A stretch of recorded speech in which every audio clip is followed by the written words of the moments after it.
اور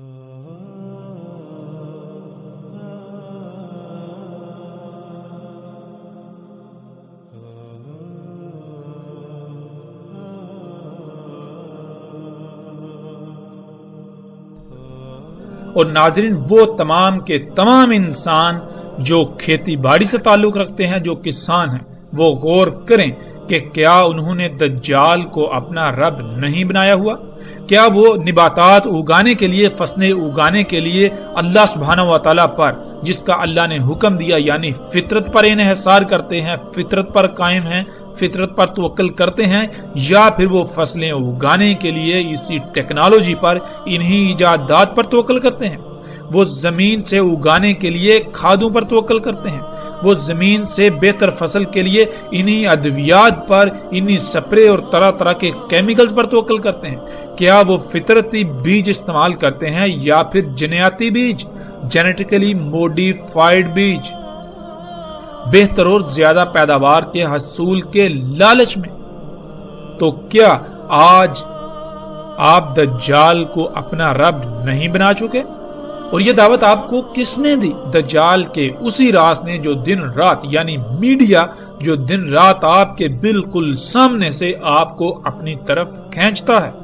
دجال کو اپنا رب بنانے کی دعوت دیتا ہے، وہ فطرت کی بجائے انہی مشینوں پر توکل کرنے کی دعوت دیتا ہے، انہی ایجادات پر، انہی اشیاء پر توکل کرنے کی دعوت دیتا ہے جن کو انسان نے اپنے ہی ہاتھوں سے اللہ سبحانہ و تعالیٰ کے مقابلے پر خلق کیا۔ ناظرین، روایات کے مطابق رسول اللہ صلی اللہ علیہ وآلہ وسلم نے یثرب میں کھڑے ہو کر کئی بار مشرق کی طرف اشارہ کر کے کہا کہ دجال ادھر سے نکلے گا۔ ناظرین، محمد رسول اللہ صلی اللہ علیہ وآلہ وسلم کے وقت مکہ ہو یا مدینہ، دونوں کا مشرق از حجاز اور موجودہ سعودی عرب کا وہ علاقہ بنتا ہے جسے نجد کہا جاتا تھا، اور آج بھی اسے نجد کہا جاتا ہے۔ لیکن حیران کن اور چونکا دینے والی بات یہ ہے کہ عمرا یعنی حکمرانوں کے پالتو علماء جو ان کی خواہش پر حلال اور حرام کا تعین کرتے ہیں، انہوں نے اپنے تراجم و تفاسیر میں یثرب، جسے مدینہ کہا جاتا ہے، مدینے کے نام سے مشہور ہے، اس کا مشرق اور نجد عراق کو قرار دیا۔ لیکن جب ہم دنیا کا نقشہ اٹھا کر دیکھیں تو انسان ان علماء جو کہ امام الدجال ہیں، ان کے دجل پر حیران اور ششدر رہ جاتا ہے اور چونک جاتا ہے کہ عراق تو یثرب کے شمال میں واقع ہے، نہ کہ مشرق میں، جیسے کہ آپ سکرین پر دیکھ رہے ہیں۔ اس وقت سکرین پر آپ کو گوگل ارتھ یعنی دنیا کا مصدقہ ترین نقشہ نظر آ رہا ہے، جس پر آپ اپنی آنکھوں سے دیکھ سکتے ہیں کہ عراق یثرب اور مکہ کے مشرق میں واقع ہے یا پھر شمال میں۔ اور جب آپ اپنی آنکھوں سے دیکھ رہے ہیں کہ عراق تو یثرب ہو یا مکہ، ان دونوں کے مشرق کی بجائے شمال میں واقع ہے، تو پھر کیسے ان علماء دجال نے، علماء نے، ان حکمران کے پالتوں نے عراق کو نجد اور یثرب کا مشرق قرار دیا؟ اور اس سے بھی بڑھ کر حیرانی والی بات تو یہ ہے کہ آج تک کوئی ایک بھی انسان ایسا نظر نہیں آیا کہ جس نے تحقیق کی ہو اور اس دنیا کے نقشے کو سامنے رکھ کر اس دجل کو چاک کیا ہو۔ اور یہی بات اللہ سبحانہ وتعالی نے قرآن میں اس طرح سے کہی کہ لوگوں نے، انسانوں نے اپنے ان ملاؤں کو، ان بڑوں کو اپنا رب بنا لیا۔ اور بالکل یہی بات محمد رسول اللہ صلی اللہ علیہ وآلہ وسلم نے بھی کہی تھی۔ اور جب صحابہ رضوان اللہ علیہم نے یہ سوال کیا کہ یا رسول اللہ صلی اللہ علیہ وآلہ وسلم، ایسا کیسے ہو سکتا ہے کہ کوئی اپنے ان ملاؤں کو اپنا رب بنا لے؟ تو رسول اللہ صلی اللہ علیہ وآلہ وسلم نے اس طبقے کے بارے میں کہا تھا کہ یہ طبقہ جس کو حلال کہے لوگ اسے حلال مان لیتے ہیں، اور جسے یہ حرام کہیں آنکھیں بند کر کے اسے یہ حرام مان لیتے ہیں۔ اور رب بنانا کیا ہوتا ہے؟ اور آج دنیا میں انسانوں کی اکثریت نے اپنے ان ملاؤں کو اپنا رب بنایا ہوا ہے۔ ہر لحاظ سے دینی معاملات میں، علم کے معاملات میں انہی پر انحصار اور انہی پر توکل کرتے ہیں۔ جس کو یہ حلال کہیں اس کو حلال جانتے ہیں، جس کو یہ حرام کہیں اس کو حرام جانتے ہیں۔ کوئی ایک بھی ایسا نظر نہیں آتا کہ جو غور و فکر کرے۔ اللہ سبحانہ و تعالیٰ نے قرآن میں بار بار غور و فکر کرنے کا حکم دیا۔ اللہ سبحانہ و تعالیٰ نے کہا ہم نے تمہیں آنکھیں، کان اور دل اس لیے دیے تاکہ تم ان سے غور و فکر کرو۔ جو تم ان آنکھوں سے ظاہر دیکھتے ہو، جو تم ان کانوں سے سنتے ہو، اس کے پیچھے کیا ہے، اس کے پیچھے جو بعد میں جو سامنے آئے گا اس کو پہلے جاننے کے لیے تاکہ تم آئندہ کا لاہ عمل طے کر لو، دل سے غور و فکر کرو۔ اور جو لوگ غور و فکر نہیں کرتے، آنکھوں کا، کانوں کا اور دل کا اس مقصد کے لیے استعمال نہیں کرتے، جن کی آنکھیں محض صرف دیکھنے کے لیے، کان صرف سننے کے لیے اور دل صرف خون کو پمپ کرنے کے لیے ہیں، گویا کہ وہ چوپائے ہیں۔ ان کو اللہ سبحانہ وتعالی نے قرآن کے ایک مقام پر چوپائے قرار دیا، دوسرے پر اندھے قرار دیا، تیسرے پر اموات قرار دیا اور چوتھے پر قبروں میں قرار دیا۔ یعنی جس مواد سے یہ وجود میں آئے، پہلے یہی میٹیریل، یہی مواد، یہی گوشت پوچھ پہلے اور چوپایوں کے وجود کا حصہ تھا، وہی مواد، وہی میٹیریل، وہی گوشت اب اس چار پائی کی صورت میں موجود ہے۔ ان میں اور اس میں کوئی فرق نہیں، اور اگر کوئی شے فرق کرتی ہے تو وہ یہی کہ غور و فکر کیا جائے۔ ناظرین، کچھ بھی ہو، جانور بھی دیکھ لیتے ہیں، جانور بھی سن لیتے ہیں، لیکن تب جب شے سامنے ہو۔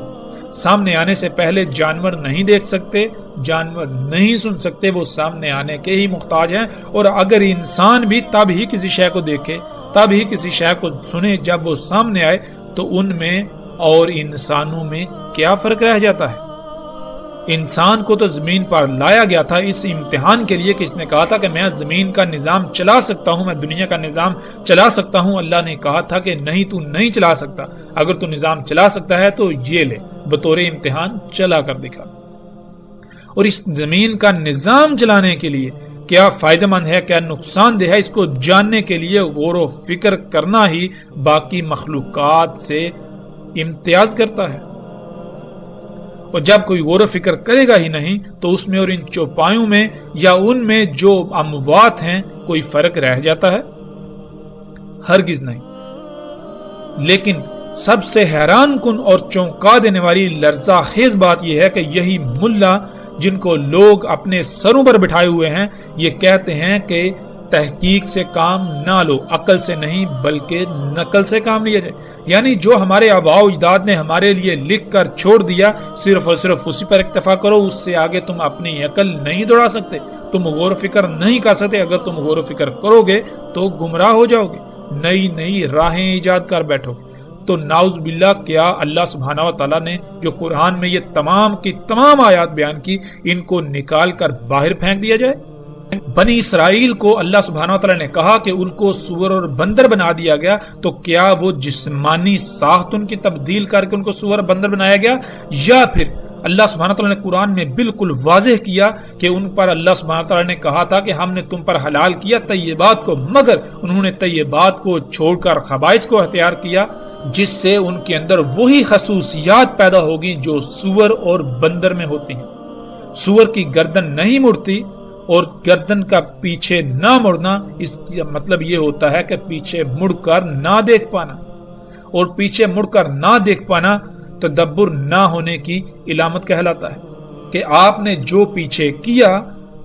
آپ اس میں غور و فکر کریں اور آگے بڑھیں، تاکہ پیچھے آپ نے جو کیا اس میں جب آپ غور و فکر کریں گے، اگر اس میں کوئی کمی، کوئی کجی، کوئی کوتاہی تھی تو آئندہ آپ اس کو نہیں دہرائیں گے، آئندہ آپ اس سے سیکھتے ہوئے اس سے بچنے کی کوشش کریں گے۔ اسے کہتے ہیں تدبر، جو کہ سور میں نہیں ہوتا۔ اس کے علاوہ سور خبائث کا منبع ہوتا ہے۔ اور بندر جو کہ عقل کی بجائے نقل سے ہی کام لیتا ہے، جو بندر کے سامنے کیا جائے گا بندر وہی کرے گا۔ تو بالکل یہی خصوصیات بنی اسرائیل کے اندر آ گئی تھی، نہ تو ان میں تدبر تھا اور نہ ہی ان میں تحقیق اور غور و فکر کا مادہ موجود تھا۔ وہ جیتے جاگتے انسان تو تھے، لیکن ان کی حیثیت و اہمیت سور و بندر سے بڑھ کر نہیں تھی، اور بالکل آج یہی منظر موجودہ انسانوں میں جب غور و فکر کیا جائے تو نظر آتا ہے۔ ناظرین، ہم پلٹتے ہیں واپس اپنے موضوع کی جانب۔ ناظرین جیسے جیسے ہم آگے بڑھیں گے تو آگے رسول اللہ صلی اللہ علیہ وآلہ وسلم کے ایسے الفاظ بھی آئیں گے جن میں رسول اللہ صلی اللہ علیہ وسلم نے یہ کہا تھا. روایات کے مطابق رسول اللہ صلی اللہ علیہ وآلہ وسلم نے یثرب میں کھڑے ہو کر کئی بار مشرق کی طرف اشارہ کر کے کہا کہ دجال ادھر سے نکلے گا. مکہ ہو یا مدینہ دونوں کا مشرق ارض حجاز اور موجودہ سعودی عرب کا وہ علاقہ بنتا ہے جسے نجد کہا جاتا تھا اور آج بھی نجد کہا جاتا ہے. ناظرین جیسے جیسے ہم آگے بڑھیں گے تو آگے ایسی روایات آئیں گی جن میں رسول اللہ صلی اللہ علیہ وآلہ وسلم کے ایسے الفاظ ملیں گے کہ رسول اللہ صلی اللہ علیہ وسلم نے کہا کہ دجال اس زمین سے نکلے گا جس میں اگانے کی صلاحیت رکھنے والے، زمین کو اگانے پر مجبور کرنے والے عناصر یعنی کھادیں اور کیمیکلز وغیرہ ڈالے جائیں گے. اس زمین سے جو نکلے گا یعنی جو نباتات نکلیں گی وہ دجال ہوگا. جو فصل ایسی زمین اگائے گی وہ فصل دجال ہوگی. یعنی کھاد اور کیمیکل سے اگائی جانے والی فصلوں کا ظاہری پہلو تو بہت زبردست اور دل لبا دینے والا ہوگا، لیکن اس کا دوسرا باطنی پہلو بیماریوں، خامیوں، نقائص سے بھرپور ہوگا. اور یہی تو دجال ہے. یعنی انسان ان فصلوں کو جو کہ بہت زیادہ تعداد میں بہت دل لبا دینے والی ہوں گی انہیں اپنے لیے مسیح، اپنے لیے فائدہ مند سمجھیں گے، مگر حقیقت یہ ہوگی کہ ان فصلوں کو کھانے والے انسانوں میں طرح طرح کی بیماریاں اور طرح طرح کی مصیبتوں کا انہیں سامنا کرنا پڑے گا. انسان کے جسم میں اللہ سبحانہ وتعالیٰ کا قائم کردہ توازن بگڑ جائے گا. ظاہر ہے جب اللہ سبحانہ وتعالیٰ نے اس جسم کو خلق کیا تو اللہ سبحانہ وتعالیٰ ہی کو علم ہے کہ اس جسم میں تمام کے تمام مخلوقات کی ضروریات کیا ہیں، ان کی ضروریات کا معیار اور مقدار کیا ہے. تو جب تک ہم اللہ سبحانہ وتعالیٰ پر ہی توکل کریں گے تو تب تک ہمارے جسم کا توازن برقرار رہے گا. اور جب ہم اس پر توکل کریں گے جسے یہ علم ہی نہیں کہ اس جسم کو کیسے خلق کیا گیا، جس جسم کی پیچیدگیوں کے بارے میں علم ہی نہیں رکھتا، تو لا محالہ ہم اس جسم میں قائم توازن کو بگاڑ دیں گے جسے ہم بیماریوں کا نام دیتے ہیں. تو ناظرین آج حیران کن طور پر یثرب جسے مدینہ کہا جاتا ہے یا مکہ، ان دونوں کا مشرق جس کی طرف محمد رسول اللہ صلی اللہ علیہ وآلہ وسلم نے اشارہ کر کے کہا تھا کہ ادھر سے دجال نکلے گا، تو ان دونوں کا مشرق اس وقت اور موجودہ نجد کا خطہ بنتا ہے جسے آپ سکرین پر دیکھ رہے ہیں. ناظرین مکہ و یثرب کے مشرق میں سعودی عرب کا 2000 کلومیٹر سے زائد لمبائی پر مشتمل لاکھوں مربع کلومیٹر صحرا سرسبز و شاداب باغات میں تبدیل ہو چکا ہے. آپ کو گول دائروں میں ہزاروں کھیت نظر آئیں گے اور ہر کھیت کا قطر اوسطاً 1 کلومیٹر ہے. یہ سب اسی ٹیکنالوجی سے ممکن ہوا اور اسی کو رسول اللہ صلی اللہ علیہ وآلہ وسلم نے دجال کا. اور جیسے ہی ہم آگے بڑھیں گے تو ہمیں رسول اللہ صلی اللہ علیہ وآلہ وسلم کے یہ الفاظ بھی ملیں گے کہ دجال عرب کے جو صحرا ہیں انہیں سرسبز و شاداب باغات میں بدل دے گا. اور یہ سب کچھ آج آپ اپنی آنکھوں سے ہوتا ہوا دیکھ رہے ہیں. سعودی عرب میں یہ لاکھوں مربع کلومیٹر پر مشتمل رقبہ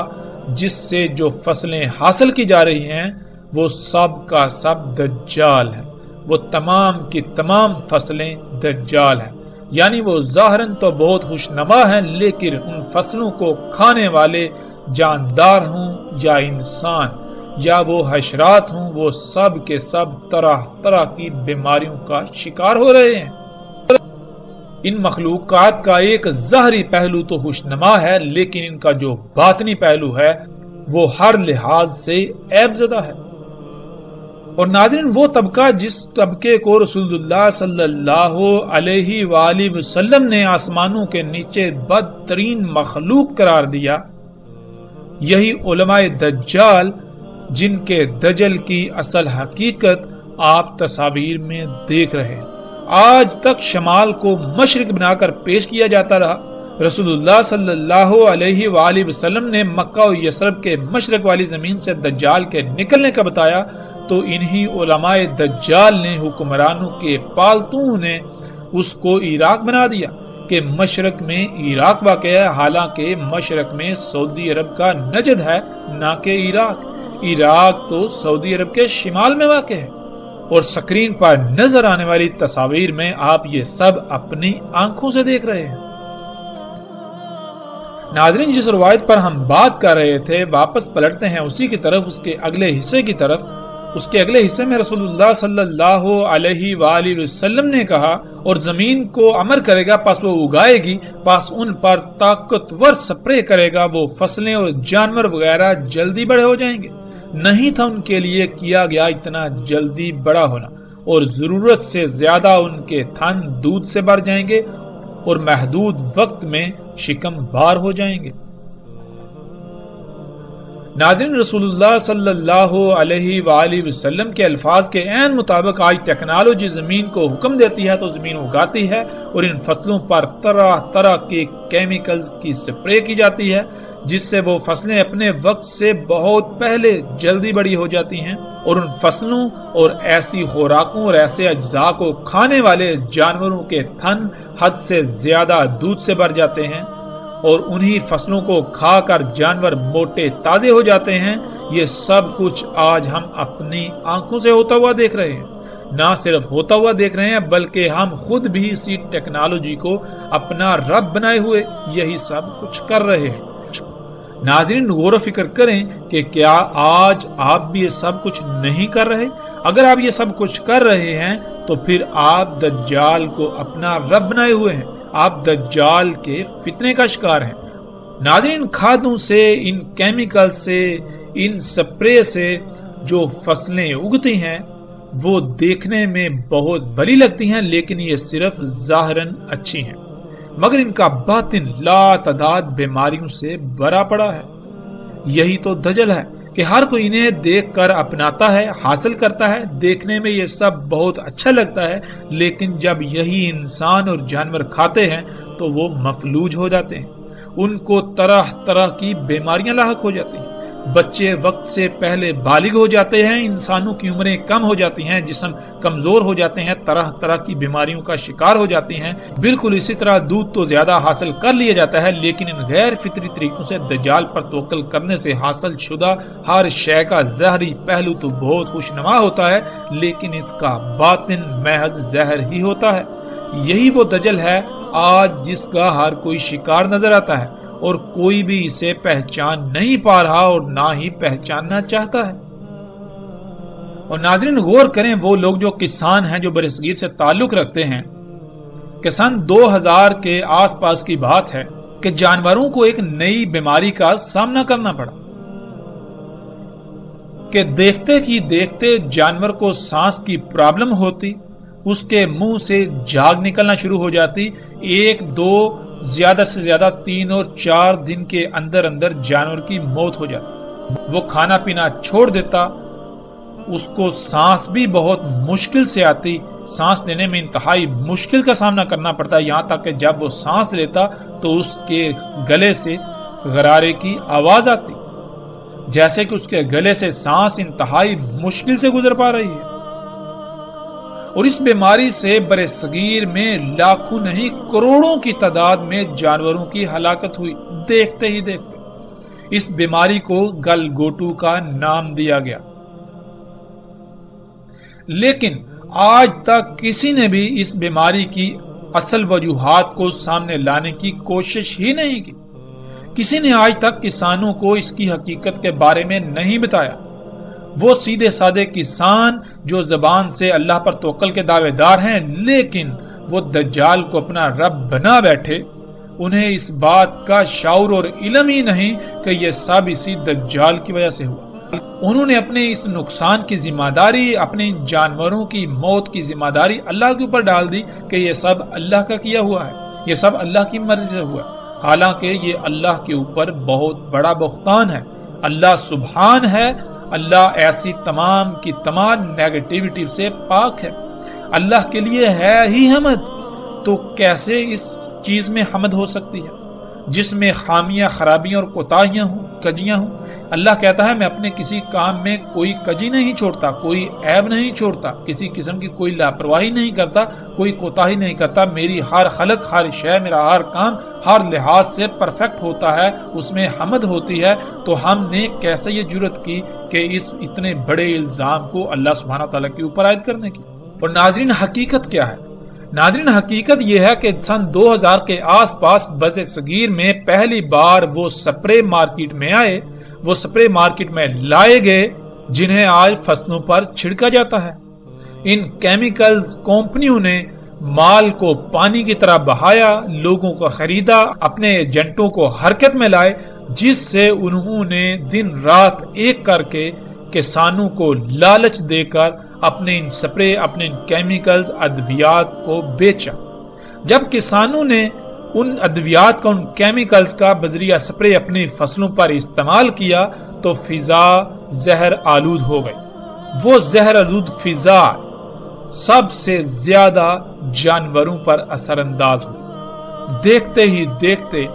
لاکھوں نہیں کروڑوں کی تعداد میں جانوروں کی اموات ہونا شروع ہوئی۔ کسی کو علم ہی نہیں ہوتا تھا کہ ہمارے گاؤں میں، ہمارے علاقے میں کسی نے پہلی بار یہ سپرے کی ہے جس سے فضا زہر آلود ہو گئی۔ اس فضا میں سانس لینے کی وجہ سے ہمارے جانوروں کی یہ حالت ہے۔ سب اس بات سے غافل، اس پہلو سے غافل، انہی ادویات، انہی کیمیکلز کے حصول میں لگے رہے اور انہیں اپنی فصلوں پر بذریعہ سپرے چھڑکتے رہے، جس سے پھر شروع کے کئی سال کچھ وقت تو جانوروں کو اموات کا سامنا کرنا پڑا، لیکن بعد میں جو جانور اسی فضا میں پلے بڑے وہ اس کے عادی ہو گئے۔ روایت کے اگلے حصے میں رسول اللہ صلی اللہ علیہ وآلہ وسلم نے یہ کہا، پھر آئے گا ایک قوم کے پاس، یعنی لوگوں کے پاس، پس انہیں دعوت دے گا، پس وہ پھیر دیں گے اس پر اس کے قول کو، پس وہ لوٹ جائے گا، پس وہ بنجر ہو جائے گی، کچھ بھی نہیں آئے گا ان کے اموال میں سے ان کے ہاتھوں میں، یعنی وہ دجال کے حکم کے بغیر اگائیں گے تو کچھ بھی نہیں اگے گا، جیسے کہ زمین بنجر ہوتی، یوں ان کے اموال سے کوئی شے ان کے ہاتھ میں نہیں رہے گی۔ جب زمین دجال کے حکم یعنی کھادوں وغیرہ اور مصنوعی بیجوں کے بغیر کچھ اگائے گی نہیں تو پھر ظاہر ہے ان کے اموال بھی ختم ہو جائیں گے، نہ ہونے کے برابر ہو جائیں گے، انہیں دنیاوی لحاظ سے خسارے کا سامنا کرنا پڑے گا۔ جانور دودھ وغیرہ نہ ہونے کے برابر دیں گے، بلکہ ان کے جانور زندہ ہی بمشکل رہیں گے۔ ناظرین، آپ آج یہ سب اپنی آنکھوں سے دیکھ رہے ہیں کہ دجال دعوت دیتا ہے، یعنی میڈیا پر کمرشلز آتی ہیں، ایڈورٹائزمنٹس آتی ہیں، جن میں طرح طرح کے مصنوعی بیجوں کی طرف دعوت دی جاتی ہے اور زیادہ اور دل لبا دینے والی پیداوار حاصل کرنے کے لیے کھادوں کے استعمال کی طرف دعوت دی جاتی ہے، یعنی یہ کہ ٹیکنالوجی کو اپنا رب بنانے کی دعوت دی جاتی ہے۔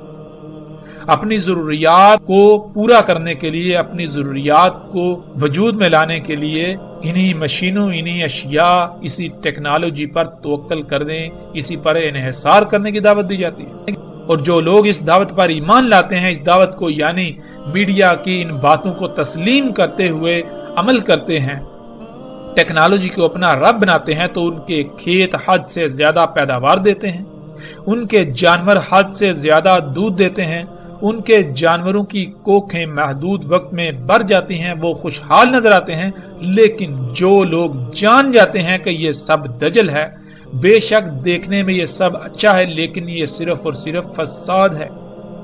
اس طرح حاصل کر کے جو کچھ بھی استعمال کیا جائے گا اس کا انتہائی درجے کا نقصان ہے۔ ہر شے ابدار ہوگی، بیماریاں بڑھیں گی، بچے معذور اور مفلوج پیدا ہوں گے، اسی طرح ہر شے میں نقائص و خرابیاں پیدا ہو جائیں گی۔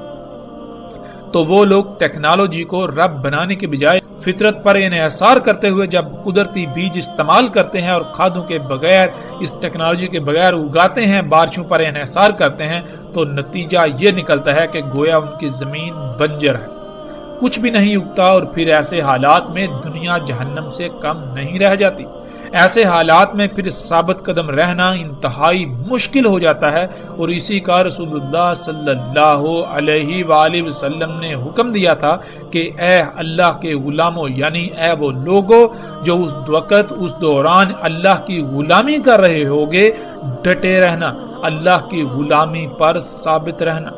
یہ حقیقتاً ایسا فتنہ ہے کہ اس سے عظیم فتنہ کوئی اور ہو ہی نہیں سکتا۔ آج ہم اپنی آنکھوں سے دیکھ رہے ہیں کہ اکثریت نے دجال یعنی ٹیکنالوجی کو اپنا رب بنایا ہوا ہے۔ پھر اسی روایت کے اگلے حصے میں رسول اللہ صلی اللہ علیہ وآلہ وسلم نے کہا اور امر کرے گا اس سے یعنی زمین کو اپنے ان آلات کے ذریعے جن آلات سے زمین کو پھاڑا جاتا ہے، زمین میں سوراخ نکالے جاتے ہیں، زمین کو کھودا جاتا ہے، ایسے آلات سے زمین کو پھاڑے گا، اس میں سوراخ کرے گا زمین کی گہرائیوں سے کچھ نکالنے کے لیے، ان آلات کے ساتھ زمین کو پھاڑے گا، اسے کھوکھلا کرے گا، کمزور کرے گا، پس کہا جائے گا اس کو یعنی زمین کو نکال اپنے خزانے، پس اس سے یعنی ان آلات کی مدد سے ان آلات کے پیچھے زمین اپنے خزانے ایسے نکال دے گی جیسے کھجور کی شاخیں۔ ناظرین، اسی ٹیکنالوجی کی مدد سے آج زمین کو پھاڑا جاتا ہے، یعنی زمین کو یہ امر کیا جاتا ہے کہ تو اپنے خزانے باہر نکال، اپنی وہ قیمتی ترین اشیاء جو تو نے اپنے اندر چھپا کر رکھی ہوئی ہیں ان کو باہر نکال۔ انہی مشینوں سے آج زمین کو پھاڑا جاتا ہے، اسے کھوکھلا کیا جاتا ہے۔ زمین کے خزانے اسی ٹیکنالوجی کے پیچھے بالکل اسی طرح نکلتے ہیں جیسے کہ کھجور کی شاخیں ہوں۔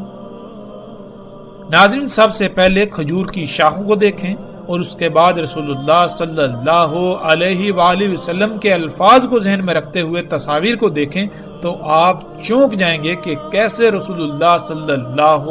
علیہ وآلہ وسلم نے ہر لحاظ سے اور ہر پہلو سے انتہائی باریک بینی سے دجال کے بارے میں آگاہ کر دیا، لیکن کوئی بھی نہیں جو سمجھنے کی کوشش کر رہا ہو۔ آپ سکرین پر نظر آنے والی یہ تصاویر دیکھ رہے ہیں کہ بالکل کھجور کی شاخوں کی طرح زمین کو پھاڑا جاتا ہے اور اس کے خزانے یعنی اس کی قیمتی ترین شے جسے آج خام تیل کہا جاتا ہے اس کو باہر نکالا جاتا ہے، اور اس سے پھر پوری دنیا کو انسانوں نے اپنے لیے جنت یعنی آسائشوں، سہولتوں اور آسانیوں سے بری ہوئی جگہ بنا دیا۔ لیکن یہ جنت حقیقت میں نہ صرف دنیا میں بھی جہنم ہے بلکہ آخرت میں بھی اس کا انجام جہنم ہے۔ دنیا میں کوئی بھی اس کو جہنم کہنے کو تیار ہی نہیں، اس کے باوجود کہ پوری دنیا کو ہر طرح کے سخت ترین حالات اور ہلاکتوں کا سامنا ہے، وہ سب اسی کی وجہ سے۔ زمین کے خزانے جنہیں کالا سونا یعنی بلیک گولڈ بھی کہا جاتا ہے، جن کے لیے آج پوری دنیا میں جنگ و جدل ہو رہا ہے اور شہروں کے شہر کھنڈرات میں بدل رہے ہیں، اور ان قریب انہی خزانوں کے حصول کی خاطر دنیا کو القاریہ یعنی آخری عالمی ایٹمی جنگ کا سامنا کرنا پڑے گا، جس سے ہونے والی تباہی کا اندازہ اس طرح لگایا جا سکتا ہے کہ اس میں پہاڑ بھی ریزہ ریزہ ہو جائیں گے، یعنی ایسے ہتھیاروں کا، ایسے بموں کا استعمال کیا جائے گا جو پہاڑوں کو روئی کی طرح اڑائیں گے۔ یہی خام تیل وہ دجال ہے جس سے دنیا میں جنت اور جہنم دونوں موجود ہیں۔ جو ٹیکنالوجی کو رب بنائیں گے تو دنیا ان کے لیے جنت، اور جو اسے رب نہیں بنائیں گے تو دنیا ان کے لیے جہنم بن جائے گی۔ اور کیا یہ سب آج اپنی آنکھوں سے ہوتا ہوا نہیں دیکھ رہے؟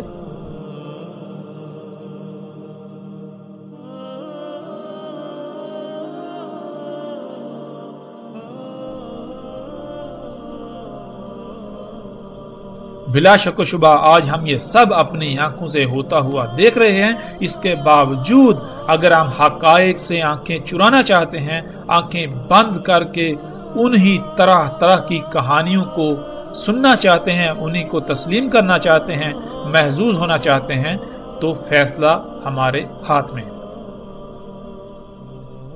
ہم چاہیں تو آنکھوں نظر آتا حق اسے تسلیم کریں اور عملاً میدان میں اتریں، اور اگر چاہیں تو ہم حق سے آنکھیں بند کر کے دین کو قصے و کہانیوں کا نام دیتے ہوئے انہی قصے و کہانیوں سے محظوظ ہوتے رہیں اور اس طبقے کو جو اپنے کو علماء کہلاتا ہے اسے سر پر بٹھائے ہوئے اس کو اپنا رب بنائے رہیں۔ رسول اللہ صلی اللہ علیہ وآلہ وسلم نے کہا، دجال نکلے گا زمین سے مشرق سے، کہا جائے گا اسے خراسان، یعنی مشرق میں خراسان نامی زمین کے ساتھ جو علاقہ ہوگا، جو خطے ہوں گے، وہاں سے دجال نکلے گا۔ اس کی اتباع کرنے والی اقوام کے چہرے چپٹے ہوں گے، تہ دار۔ ناظرین، رسول اللہ صلی اللہ علیہ وآلہ وسلم کے الفاظ کے عین مطابق آج خراسان کی زمین کے ساتھ جو علاقے ہیں جنہیں چین، جاپان اور تائیوان وغیرہ کہا جاتا ہے، وہی دجال یعنی ٹیکنالوجی تیار ہو کر نکل رہی ہے، اور اس کی اتباع یعنی اس کے پیچھے، ان ایجادات، اس دجال کے پیچھے جو اقوام ہیں وہ بالکل وہی قومیں ہیں جن کے چہرے چپٹے ہیں، جیسا کہ سکرین پر نظر آنے والی تصاویر میں آپ دیکھ سکتے ہیں۔ اور آج ٹیکنالوجی کا ایک بڑا حصہ یہیں سے تیار ہو کر پوری دنیا میں پھیلتا ہے۔ یہ دجال یہیں اسی خطے میں تیار ہوتا ہے اور پھر یہیں سے پوری دنیا میں جاتا ہے۔ یہ طرح طرح کی ایجادات، یہ مشینیں، یہ انسان کے اپنے ہی ہاتھوں سے خلق کردہ اللہ کے مقابلے پر اشیاء، یہ یہیں پر خلق ہوتی ہیں، اور ان کے پیچھے یہی قومیں جن کے چہرے چپٹے ہیں جیسے کہ تہ دار ہوں۔ ناظرین، بغیر کسی شک و شبے کے آج دنیا کے مشرق سے یہ ٹیکنالوجی نکل رہی ہے، اور وہ قومیں اس دجل کی اتباع میں اسے خلق کر رہی ہیں، جس کی نشاندہی محمد رسول اللہ صلی اللہ علیہ وآلہ وسلم نے آج سے 14 صدیاں پہلے ہی کر دی تھی۔ دنیا کے مشرق میں چین، تائیوان، جاپان وغیرہ ہیں، اور انہی ممالک سے ٹیکنالوجی وجود میں آ کر پوری دنیا میں پھیلتی ہے، خواہ وہ گاڑیاں ہوں، الیکٹرانکس کا سامان ہو، یا آج کے دور میں جنہیں ہم مصنوعات کا نام دیتے ہیں، سب کا سب آج انہی ممالک بالخصوص چین میں خلق کیا جا رہا ہے، اور ان لوگوں کے چہرے بھی بالکل رسول اللہ صلی اللہ علیہ وآلہ وسلم کے بتائے ہوئے الفاظ کے عین مطابق چپٹے ہیں، اور اسی طرح ان کی ناکیں بھی چپٹی ہیں۔ پوری دنیا میں جو فصلیں اگائی جا رہی ہیں ان کے بیج بھی یہیں پر تیار کیے جا رہے ہیں، یہیں پر خلق کیے جا رہے ہیں، بیجوں میں یہیں پر مداخلت کی جا رہی ہے۔ یہی چپٹے چہروں والی قومیں اس سب کے پیچھے ہیں، اس سب کو کر رہی ہے۔ رسول اللہ صلی اللہ علیہ وآلہ وسلم نے کہا کہ اس میں کچھ شک نہیں، وہ یعنی دجال شام اور عراق کے درمیان خالی جگہ سے، یعنی جہاں آبادی وغیرہ کچھ بھی نہیں، خالی میدانی یا صحرائی علاقے ہیں، وہاں سے نکلے گا۔ ناظرین، پیچھے بھی سرحد سے گزر چکا اور آگے بھی آئے گا کہ زمین کا خون یعنی زمین سے نکلنے والا خام تیل دجال ہے۔ اسی سے دنیا جنت اور جہنم بنی ہوئی ہے، اور خام تیل بالکل انہی مقامات سے نکل رہا ہے جہاں سے رسول اللہ صلی اللہ علیہ وآلہ وسلم نے کہا، یعنی شام اور عراق کے درمیان خالی جگہوں سے، جو کہ صحرائی علاقے ہیں، میدانی علاقے ہیں، اور سکرین پر نظر آنے والی تصاویر میں آپ دیکھ سکتے ہیں۔ رسول اللہ صلی اللہ علیہ وآلہ وسلم نے کہا، اس میں کچھ شک نہیں، وہ یعنی دجال شام کے سمندر میں ہے یا یمن کے سمندر میں، نہیں بلکہ مشرق کی سمت سے، نہیں وہ مشرق کی طرف سے، نہیں وہ مشرق کی طرف سے، اور اپنے ہاتھ سے مشرق کی طرف اشارہ کیا۔ ناظرین، آج اگر ہم بحر شام کو دیکھیں تو وہاں ٹیکنالوجی سے لیس گدھے بحر شام میں کھڑے ہیں، اور بحر یمن میں بھی، جہاں سے دجال یعنی یہ ٹیکنالوجی مومنوں پر حملہ آور ہے۔ اور جیسا کہ پیچھے گزر چکا، دجال یعنی ٹیکنالوجی مشرق سے ہی نکل رہی ہے، روایت کا ایک ایک لفظ اس بات پر پورا اترتا ہے۔ رسول اللہ صلی اللہ علیہ وآلہ وسلم کا یہ فرمانا کہ وہ بحر شام میں ہے، پھر یمن میں کہنا اور پھر یہ کہنا کہ نہیں بلکہ مشرق سے نکلے گا، اس کا مطلب ہرگز یہ نہیں ہے کہ رسول اللہ صلی اللہ علیہ وآلہ وسلم خود ہی ایک بات کر کے اس کی تردید کر رہے ہیں، بلکہ یہ وقت پر منحصر ہے کہ ایک وقت میں ایک جگہ سے نکل رہا ہے، پھر دوسرے وقت میں دوسری جگہ سے، اسی طرح کسی تیسری جگہ سے۔ عربی کا اسلوب ہی یہی ہے کہ جب ایسا معاملہ ہو تو بات ایسے ہی کی جاتی ہے۔ اور آج حیران کن طور پر جن جن جگہوں کی رسول اللہ صلی اللہ علیہ وآلہ وسلم نے نشاندہی کی، وہیں ان جگہوں سے یہ دجال نکل رہا ہے، یہ سب کچھ نکل رہا ہے۔ وہ تمام کی تمام اشیاء جنہیں انسان اپنے لیے مسیحا سمجھتا ہے، لیکن حقیقتاً وہ مسیحا نہیں، حقیقتاً وہ یہ دجل ہے۔ پوری دنیا کو تباہیوں ہلاکتوں کا اسی کی وجہ سے سامنا کرنا پڑ رہا ہے، پوری دنیا میں اسی کی وجہ سے فساد ہے۔ رسول اللہ صلی اللہ علیہ وآلہ وسلم نے کہا بلکہ وہ عراق کے سمندر میں ہے، نکلنے کے وقت نکلے گا، اس خطے سے، اس علاقے سے کہا جائے گا اس کو اصبہان۔ رسول اللہ صلی اللہ علیہ وآلہ وسلم نے کہا دجال نکلے گا عراق سے۔ ناظرین، روایات میں ان مقامات کے علاوہ بھی کچھ مقامات کا ذکر آیا ہے، اور جن مقامات کا ذکر آیا ہے بالکل انہی مقامات سے آج خام تیل نکل رہا ہے، جس سے دنیا آج جنت اور جہنم کا منظر پیش کر رہی ہے۔ اسی خام تیل سے تمام کے تمام مصنوعات بن رہی ہیں، اور اسی خام تیل سے آگ و بارود بن رہا ہے۔ جو اس ٹیکنالوجی کو یعنی دجال پر ایمان لاتے ہیں ان کے لیے دنیا جنت بن چکی ہے، اور جو اس پر ایمان نہیں لاتے بلکہ اللہ کو اپنا رب بناتے ہیں یعنی فطرت پر توکل کرتے ہیں، تو ان کے لیے اس دنیا میں کچھ بھی نہیں سوائے آگ و بارود کے، سوائے سختیوں کے، سوائے طرح طرح کی آزمائشوں کے۔ یہی دجال ہے اور یہی اس کی جنت و جہنم، یہی اس کی جنت و آگ۔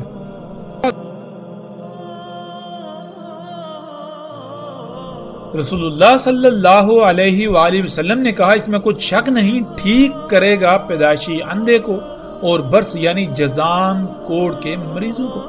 اور حیات دے گا موت کو،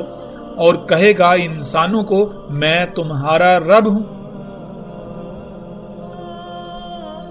یعنی اپنی تمام کی تمام ضروریات کو پورا کرنے کے لیے مجھ پر ہی توکل کرو، مجھ پر ہی انحصار کرو۔ پس جس نے کہا تو میرا رب ہے، یعنی جس نے اسے اپنا رب بنایا، جس نے اپنی ضروریات کو پورا کرنے کے لیے اس پر توکل کیا، پس تحقیق یعنی بلا شک و شبہ کوئی دو رائے نہیں کہ وہ فتنے میں پڑا۔ اور جس نے کہا کہ اللہ میرا رب ہے، یعنی جس نے اپنے آپ کو فطرت پر قائم کیا، جس نے اپنی ضروریات کو پورا کرنے کے لیے فطرت پر انحصار کیا یہاں تک کہ اس کی اسی پر موت ہوئی، پس تحقیق یعنی بلا شک و شبہ یہ بات طے شدہ ہے کہ وہ بچا لیا گیا دجال کے فتنے سے، اور نہ ہی اس کے بعد اس پر کوئی فتنہ ہوگا اور نہ عذاب۔ پس رہے گا زمین میں، یعنی دجال زمین میں رہے گا جتنا اس کا رہنا اللہ کے قانون میں ہے، اور زمین پر رہنا اس کا اللہ کے قانون میں کتنا ہے، جب تک کہ عیسیٰ ابن مریم علیہ السلام نہ آ جائیں۔ پھر آئیں گے عیسیٰ ابن مریم علیہ السلام مغرب سے پہلے، یعنی امت محمد کے یوم کے بالکل آخر میں، سات کے بالکل قریب، تصدیق کریں گے محمد علیہ السلام کی ایک ایک بات کی انہی کی کہی ہوئی باتوں سے، یعنی محمد علیہ السلام نے اپنی موجودگی کے وقت جس سے بھی متنبع کیا، جو ہدایات و رہنمائی کی، جسے دجال کہا، جسے فتنہ کہا، لوگ ان سب باتوں کو بھول چکے ہوں گے اور الٹا ان ہدایات کے خلاف کر رہے ہوں گے۔ جس کو محمد علیہ السلام نے دجال کہا تھا، الٹا لوگ اسے مسیحا تسلیم کر چکے ہوں گے، اور انہیں اس بات کا شعور تک بھی نہیں ہوگا۔ دجال کو وہ اپنا رب بنا چکے ہوں گے، ہر وہ عمل کر رہے ہوں گے، ایسے ایسے اعمال انجام دے رہے ہوں گے جس سے محمد علیہ السلام نے روکا تھا۔ تو ایسی صورت میں واحد ایک ہی ایسی شخصیت ہوگی جو محمد علیہ السلام کی ایک ایک بات کی انہی کے کہے ہوئے الفاظ سے تصدیق کرے گی کہ جسے تم اپنے لیے مسیحا سمجھتے ہو اسے محمد علیہ السلام نے دجال کہا تھا۔ جن اعمال کو تم اصلاح والے اعمال سمجھ رہے ہو اس سب کو تو خود محمد رسول اللہ صلی اللہ علیہ وآلہ وسلم نے فساد کہا تھا، یعنی محمد علیہ السلام کی ایک ایک بات کی تصدیق کریں گے کہ کیا محمد علیہ السلام جنہوں نے اپنی بعثت سے لے کر ساتھ کے قائم ہونے تک چھوٹے سے چھوٹے واقعے یا فتنے کا ذکر کرنا نہیں چھوڑا، تو کیا محمد علیہ السلام آج ہونے والے اتنے بڑے بڑے غیر معمولی امور کے بارے میں آگاہ کرنا، ان کے بارے میں ذکر کرنا بھول گئے تھے یا انہوں نے بتایا ہی نہیں تھا؟ یہ غیر معمولی مشینیں، انسان کا انہی مشینوں کے ذریعے بادلوں کا برسانا، انہی مشینوں کے ذریعے پہاڑوں کو کاٹ کاٹ کر رستے بنانا، کئی کئی کلومیٹر لمبی غیر معمولی سرنگیں نکالنا، سینکڑوں کی تعداد میں انسانوں کا ایک ہی مشین پر سوار ہو کر فضا میں انتہائی تیز رفتاری سے سفر کرنا، ہر کام کا غیر معمولی حد تک تیز رفتاری کے ساتھ انجام پانا، انہی مشینوں کے ذریعے غیر معمولی درکار قوت کے حامل امور کو ایسے انجام دینا کہ جیسے خود بخود ہو رہے ہوں، نہروں اور دریاؤں کا مسخر ہو جانا، جب جی چاہے اور جتنا چاہے ان میں پانی چھوڑنا اور جب جی چاہے روک لینا، زمین سے اپنی مرضی کے مطابق غیر معمولی طور پر کم وقت میں اور کئی گنا زیادہ فصلیں اگانا، ہر طرح کی فصلیں جو سال میں کسی مخصوص خطے اور مخصوص موسم و آب و ہوا میں ایک ہی بار اگتی تھی انہیں پورے سال میں کہیں بھی اور کسی بھی موسم میں اگانا، یہاں تک کہ ایسے ایسے غیر معمولی امور انجام پا رہے ہیں، اور وہ سب کچھ آج ہو رہا ہے کہ اگر کوئی چند صدیاں پہلے کا شخص اس دنیا میں واپس آئے تو اسے یہ یقین ہی نہیں ہوگا کہ وہ اسی دنیا میں واپس آیا ہے جہاں وہ پہلے تھا، کہ یہ وہ دنیا نہیں ہو سکتی، یہ وہ دنیا ہو ہی نہیں سکتی، یہ وہ رب ہو ہی نہیں سکتا جو میرا رب تھا اور ہے، کیونکہ میرا رب تو سبحان ہے، وہ الرحمن ہے، وہ اپنی سنت، اپنا طریقہ، اپنے قوانین تبدیل نہیں کرتا، تو یہ کیسے ہو سکتا ہے کہ 1000 سال پہلے کے انسانوں کے لیے اس کے تمام قوانین اور ہوں اور آج وہ تمام کے تمام قوانین بدل دے؟ آج کے انسانوں کے لیے اس کا اگانے کا قانون تبدیل، بارشیں برسانے کا قانون تبدیل، وہ رب جو اپنی کائنات میں زمین و آسمان میں ایک رائی برابر بھی خرابی نہیں چاہتا، وہی ایسے امور انجام دینا شروع کر دے کہ جس سے پوری دنیا فساد زدہ ہو کر تباہیوں کے دہانے پر کھڑی ہو جائے۔ وہ رب جس کے لیے ہے ہی حمد، وہ ایسے امور انجام دے کر ہر کام میں خرابیاں ہی خرابیاں کر دے، احمد کا شائبہ تک نہ ہو، حمد کا شائبہ تک نہ ہو، یہ کیسے ہو سکتا ہے؟ یہ کیسے ہو سکتا ہے؟ میرا رب تو اس سب سے سبحان ہے، پاک ہے، وہ تو ایسا نہیں ہے، وہ تو الرحمن ہے، وہ انسانوں کے لیے اپنے قوانین نہیں بدلتا اور نہ وہ بدلنے والا ہے۔ ناظرین، تو سوچنے والی بات یہ ہے کہ اگر آج ان غیر معمولی امور کے بارے میں بات کی جائے تو بات کرتے کرتے بندہ تھک جائے، لیکن ان پر بات مکمل نہ ہو۔ اس غیر معمولی حد تک اور کثرت سے آج ایسے امور انجام پاتے ہوئے دیکھے جا رہے ہیں اور ہر کوئی انہی کا حصہ بنا ہوا ہے، تو یہ کیسے ممکن ہے کہ محمد علیہ السلام نے ان کا ذکر ہی نہ کیا ہو؟ وہ اللہ کے رسول محمد علیہ السلام جنہوں نے کسی چھوٹے سے چھوٹے فتنے کو بھی کھول کھول کر بیان کیا، ان کی بعثت سے لے کر ساتھ کے قیام تک جو کچھ بھی ہونا تھا سب کا سب کھول کھول کر بیان کر دیا، تو یہ کیسے ہو سکتا ہے کہ اسی اللہ کے رسول نے ان غیر معمولی اور اس وقت کے مطابق ناقابل تصور امور کے بارے میں ذکر نہ کیا ہو؟ محمد علیہ السلام پر ایمان لانے کے تو بہت بڑے بڑے دعوے کیے جاتے ہیں، لیکن کیا اپنے اعمال سے انہی کی ہر بات کا کفر نہیں کیا جا رہا؟ ایک طرف تو اس بات کا اقرار کیا جاتا ہے کہ محمد علیہ السلام نے اپنی بعثت سے لے کر قیامت الساعہ تک رونما ہونے والے چھوٹے سے چھوٹے فتنے کا بھی ذکر کرنا نہیں چھوڑا اور دوسری طرف یہ تسلیم کرنے کو تیار ہی نہیں کہ آج اتنے بڑے بڑے غیر معمولی امور کے بارے میں کچھ بتایا ہو۔ محمد علیہ السلام نے سب کچھ بتایا، لیکن لوگ وہی کریں گے جو پہلی قوموں نے کیا، اور وہی ہوا۔ تو ایسی صورت میں محمد علیہ السلام نے کہا تھا کہ واحد ایک ہی شخصیت ہوگی جو میری ایک ایک بات کی میرے ہی کہے ہوئے الفاظ سے تصدیق کرے گی، اور وہ عیسیٰ ابن مریم علیہ السلام ہوں گے۔ تصدیق کریں گے محمد علیہ السلام کے ساتھ اور ان کی ملت پر ہوں گے، پس قتل کریں گے دجال کو، پھر اس میں کچھ شک نہیں، جو ہے وہ 7 کا قیام ہوگا۔